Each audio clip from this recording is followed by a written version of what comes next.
ചാപ്റ്ററിലേക്ക് പോവുകയാണ്. നമ്മൾ ഇതുവരെ 4 ചാപ്റ്റർ തീർത്തു. അതിൻ്റെ ടെക്സ്റ്റൽ ക്വസ്റ്റ്യൻസ്, എക്സ്ട്രാ ക്വസ്റ്റ്യൻസ് എല്ലാം കംപ്ലീറ്റ് ചെയ്തിട്ടുണ്ട്.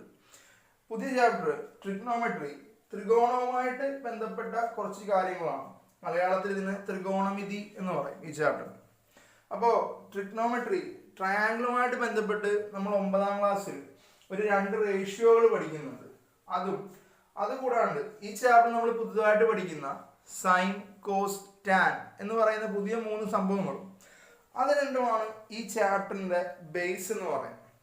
അപ്പോൾ ഈ ഒരു വീഡിയോയിൽ നിങ്ങൾക്ക് അതിനെക്കുറിച്ച് മാത്രമാണ് പറയുന്നത്, പ്രോബ്ലം ഒന്നുമല്ല. ഈ വീഡിയോ നിങ്ങൾ നന്നായിട്ട് കാണുക, നന്നായിട്ട് മനസ്സിലാക്കുക. ഈ പറയുന്ന സംഭവം, ഈ പറയുന്ന ബേസിക് കണ്ടന്റ് നിങ്ങൾ എത്രത്തോളം നന്നായിട്ട് മനസ്സിലാക്കുന്നു അത്രത്തോളം ഈ ചാപ്റ്റർ നിങ്ങൾക്ക് എളുപ്പമായിരിക്കും. ഇത് മനസ്സിലാകുന്നതിൽ നിങ്ങൾക്ക് എന്ത് കുറവ് വരുന്നു അതനുസരിച്ച് ഈ ചാപ്റ്റർ ബുദ്ധിമുട്ടുമായിരിക്കും. അതുകൊണ്ട് നന്നായിട്ട് കണ്ട് ഞാൻ പറയുന്നതിനൊപ്പം ഒരു പേപ്പർ മേൻ എടുത്ത് വരച്ച് നോക്കി നല്ല രീതിയിൽ ഈ ചാപ്റ്റർ മനസ്സിലാക്കി വെക്കുക. നമുക്ക് തുടങ്ങാം. അപ്പോൾ റൈറ്റ് ആംഗിൾ ട്രയാങ്കിൾ എന്ന് പറയുന്നത് ട്രയാങ്കിളിന്റെ ഒരാംഗിൾ 90 ഡിഗ്രി വരുന്ന ട്രയാങ്കിളുകളെയാണ് നമ്മൾ റൈറ്റ് ആംഗിൾ ട്രയാങ്കിൾ, മലയാളത്തിൽ മട്ടത്രികോണങ്ങൾ എന്ന് പറയും. അപ്പോൾ ഇതിന്റെ ഒരാംഗിൾ 90 ആണെങ്കിൽ ബാക്കിയുള്ള ഇവർ രണ്ടുപേരും കൂടി ചേർന്ന് ബാക്കി എത്രയായിരിക്കും വരുന്നത്? 90 ആയിരിക്കും. കാരണം ഒരു ട്രയാങ്കിളിന്റെ മൊത്തം ആംഗിൾ എന്ന് പറയുന്നത് എത്രയാണ്? 180 ആണ്. അപ്പൊ ഇത് 90 ആണെങ്കിൽ ബാക്കിയുള്ള ഇവർ രണ്ടുപേരും എത്രയായിരിക്കും വരുന്നത്? ഒന്നല്ലേ 45 വരാം, 60 30 വരാം, 189 വരാം, എങ്ങനെ വേണമെങ്കിലും വരാം. അപ്പൊ നമ്മൾ ആദ്യം ഡിസ്കസ് ചെയ്യാൻ പോകുന്ന 2 സൈസ് ട്രയാങ്കിളുകൾ, ആ ട്രയാങ്കിളുകൾ ഒരു ആംഗിൾ 90യും അതിന്റെ ഇവിടെയുള്ള രണ്ടുപേര് 45 ഇവിടെയുള്ള രണ്ടുപേര് 30 60 ആയിരിക്കും. ഇങ്ങനെയുള്ള 2 ട്രയാങ്കിളുകളെ കുറിച്ചാണ് നമ്മൾ ആദ്യം ഡിസ്കസ് ചെയ്യാൻ പോകുന്നത്. എനിക്ക് തോന്നുന്നു നിങ്ങൾ 9ാം ക്ലാസ്സിൽ പഠിക്കുന്നുണ്ട് ഈ റേഷ്യോ. ഓർമ്മയില്ലാത്തവർ അല്ലെങ്കിൽ ഒന്നും കൂടി ഒന്ന് ബ്രഷപ്പ് എടുക്കാം. നമുക്ക് ഈ ട്രയാങ്കിളുകളുടെ ബേസിക് റേഷ്യോ ആണ് ഞാൻ പറയാൻ പോകുന്നത്. ഈ 45ന്റെ ഓപ്പോസിറ്റ് വരുന്ന ഈ 2 സൈഡുകളും എന്തായിരിക്കും? ഈക്വൽ ആയിരിക്കും. കാരണം നമ്മൾ പറഞ്ഞിട്ടുണ്ട് ഇത് ഐസോസിലസ് ട്രയാങ്കിൾ ആണ് അല്ലെ, 2 ആംഗിളുകൾ ഈക്വൽ ആണ്. സോ 2 സൈഡുകളും എന്തായിരിക്കും? ഈക്വൽ ആയിരിക്കും. ഓക്കെ, അപ്പോൾ ഇത് 1 ആണെങ്കിൽ ഇയാളും എത്ര തന്നെ ആയിരിക്കും? 1 ആയിരിക്കും. അങ്ങനെയാണെങ്കിൽ പൈതഗോറസ് തിയറം പ്രകാരം ഈ സൈഡ് എന്ന് പറയുന്ന ആൾ എത്രയായിരിക്കും? ഹൈപ്പോട്ടന്യൂസ് എന്ന് പറയുന്നത് ഇതിന്റെ സ്ക്വയർ പ്ലസ് ഇതിന്റെ സ്ക്വയർ അല്ലേ. സോ 1ന്റെ സ്ക്വയർ പ്ലസ് 1ന്റെ സ്ക്വയർ എന്ന് പറഞ്ഞാൽ എന്ത് വരും? √2 വരത്തില്ലേ? അപ്പോൾ നിങ്ങൾ മനസ്സിലാക്കേണ്ട കാര്യം എന്ന് പറയുന്നത് ഒരു ട്രയാങ്കിൾ നമ്മൾ എടുക്കുകയാണ്. ഇത് 90 ആണ്, ഇത് 45 ഇവരുടെ സൈഡുകൾ എങ്ങനെയാണ് വന്നിരിക്കുന്നത്? 1:1:√2.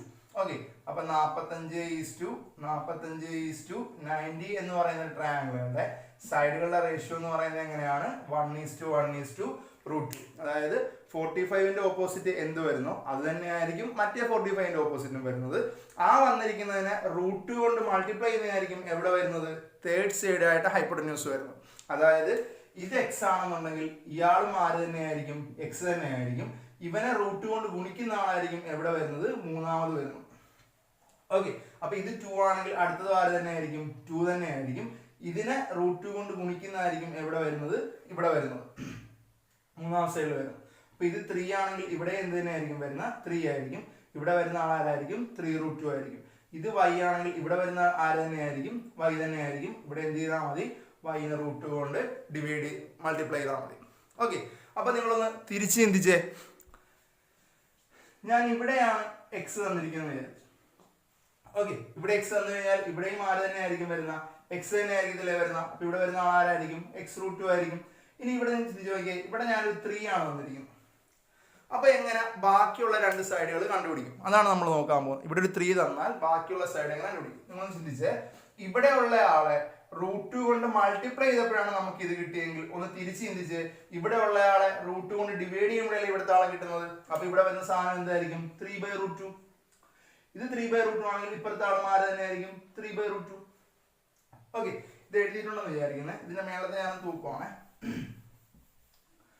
ഇവിടെ ഞാൻ ഒരു 5 പറഞ്ഞു കഴിഞ്ഞാൽ നിങ്ങൾ എങ്ങനെ ഇവിടുത്തെ രണ്ടിടത്ത് എഴുതും? നമ്മളിന്റെ ബേസിക് റേഷ്യോ എന്തായിരുന്നു? 1:1:√2 ആയിരുന്നു. ഇവിടെ ഞാൻ 5 എഴുതിയാൽ ബാക്കിയുള്ള 2 നിങ്ങൾ എങ്ങനെ എഴുതും? നോക്കിയേ, ഇവിടെ ഉള്ള ആളെ √2 കൊണ്ട് മൾട്ടിപ്ലൈ ചെയ്തല്ലേ ഇതെന്ന് പറയുന്നത്. അപ്പൊ ഇതിനെ √2 കൊണ്ട് ഡിവൈഡ് ചെയ്ത രീതിയിൽ ഇവിടെ എന്ന് പറയുന്നത്. അപ്പൊ ഇവിടെ വരുന്ന ആളാരായിരിക്കും? 5/√2. ഇവിടെ വരുന്ന ആളാരായിരിക്കും? 5/√2. ക്ലിയർ ആവുന്നുണ്ടോ? അപ്പം ഈ ഒരു കാര്യം വ്യക്തമായിട്ട് മനസ്സിലാക്കുക. 45:45:90 എന്ന് പറയുന്നത് 1:1:√2 ആണ്. അതായത് 45ന്റെ ഓപ്പോസിറ്റ് വരുന്ന ആള് തന്നെ മറ്റേ 45ന്റെ ഓപ്പോസിറ്റ് വരും. രണ്ടിനെയും കൂടി √2 കൊണ്ട് മൾട്ടിപ്ലൈ ചെയ്യുന്നതായിരിക്കും എവിടെ എന്ന് പറയുന്നത് ഹൈപ്പോട്ടന്യൂസിൽ വരുന്നത്. ഇനി നമുക്ക് ഇതിന്റെ കാര്യം എടുക്കാം. ഇതിന്റെ ഓപ്പോസിറ്റ് 1 കൊടുക്കാം. ഇതിന്റെ ഓപ്പോസിറ്റ് √3 ആണ്. ഇതിന്റെ ഓപ്പോസിറ്റ് 2 ആണ്. 90യുടെ ഓപ്പോസിറ്റ് 2 ആണ്. സൈഡുകളുടെ ആംഗിളുകളുടെ ഓപ്പോസിറ്റ് ആണ് വരുന്നത്. അപ്പോ 30:60:90 എന്ന് പറഞ്ഞു കഴിഞ്ഞാൽ 1:√3:2 ആണ്. അങ്ങനെയുള്ള ട്രയാങ്കിളുകളുടെ ബേസിക് റേഷ്യോ എന്ന് പറയുന്നത് 1:√3:2 ആണ്. ഓക്കെ, അങ്ങനെയാണ് നമുക്ക് ഇതിന്റെ ബാക്കിയുള്ള കാര്യങ്ങൾ എഴുതാം. നിങ്ങൾ നോക്കിയേ, ഇവിടെ വന്നിരിക്കുന്ന ആരാണോ അതിനെ √3 കൊണ്ട് ഗുണിച്ചതാണ് എവിടെ വരുന്നത് 60ന്റെ താഴെ വരുന്നത്. 30ന്റെ ഓപ്പോസിറ്റ് കിടക്കുന്ന ആളാരാണോ അതിനെ √3 കൊണ്ട് മൾട്ടിപ്ലൈ ചെയ്താണ് എവിടെ വരുന്നത് 60ന്റെ ഓപ്പോസിറ്റ് വരുന്നത്. ഇനി 30ന്റെ ഓപ്പോസിറ്റ് കിടക്കുന്ന ആളാരാണോ അതിനെ 2 കൊണ്ട് മൾട്ടിപ്ലൈ ചെയ്താണ് എവിടെ വരുന്നത് ഹൈപ്പോട്ടന്യൂസ് അല്ലെങ്കിൽ 90യുടെ ഓപ്പോസിറ്റ് വരുന്നത്. അതാണ് ഞാൻ എഴുതി വെച്ചിരിക്കുന്നത്. അപ്പൊ അത് നന്നായിട്ട് മനസ്സിലാക്കാം. അപ്പോ ഇവിടെ 2 വന്നു കഴിഞ്ഞാൽ ഇവിടെ നമ്മൾ ആരായിരിക്കും വരാൻ പോകുന്ന √2√3 ആയിരിക്കും. അവിടെ വന്നിരിക്കുന്ന ആളെ എന്തുകൊണ്ട് മൾട്ടിപ്ലൈ ചെയ്യണം √3 കൊണ്ട് മൾട്ടിപ്ലൈ ചെയ്യണം. ഇതിന്റെ ഇരട്ടിയായിരിക്കും ഇവിടെ വരുന്നത്. അപ്പൊ 2ന്റെ ഇരട്ടി ആരായിരിക്കും വരാൻ പോകുന്ന 4 ആയിരിക്കും. അപ്പൊ ഒന്ന് 3 വെച്ച് പറഞ്ഞേ. 3 വന്നാൽ നമ്മൾ എങ്ങനെ പറയാം? 3 വന്നാൽ ഇവിടെ വരാൻ പോകുന്ന ആരായിരിക്കും 3√3. ഇവിടെ വരാൻ പോകുന്ന ആരായിരിക്കും ഇതിന്റെ ഇരട്ടി 6. സോ അങ്ങനെയാണെങ്കിൽ x വന്നാൽ എങ്ങനെ വരും? x വന്നാൽ ഇവിടെ വരാൻ പോകുന്ന ആരായിരിക്കും x√3. ഇവിടെ വരാൻ പോകുന്ന ആരായിരിക്കും 2x. y വന്നാൽ എന്തായിരിക്കും വരാൻ പോകുന്ന y√3. ഇവിടെ വരാൻ പോകുന്ന ആരായിരിക്കും 2y. ഓക്കെ, അങ്ങനെ നമുക്ക് തിരിച്ചു ചിന്തിക്കാം. ഇവിടെ x ആണ് വരുന്നതെങ്കിൽ ഇവിടെ ആര് വരും? നിങ്ങൾ നോക്കിയേ, ഇവിടെ ഉള്ള ആളെ √3 കൊണ്ട് ഗുണിച്ചപ്പോഴല്ലേ ഇത് കിട്ടിയത്. അങ്ങനെയാണെങ്കിൽ ഇതിനെ √3 കൊണ്ട് ഹരിക്കുമ്പോഴല്ലേ ഇത് കിട്ടുന്നത്. അപ്പൊ x നമ്മൾ എന്ത് ചെയ്താൽ മതി √3 കൊണ്ട് ഹരിച്ചാൽ മതി.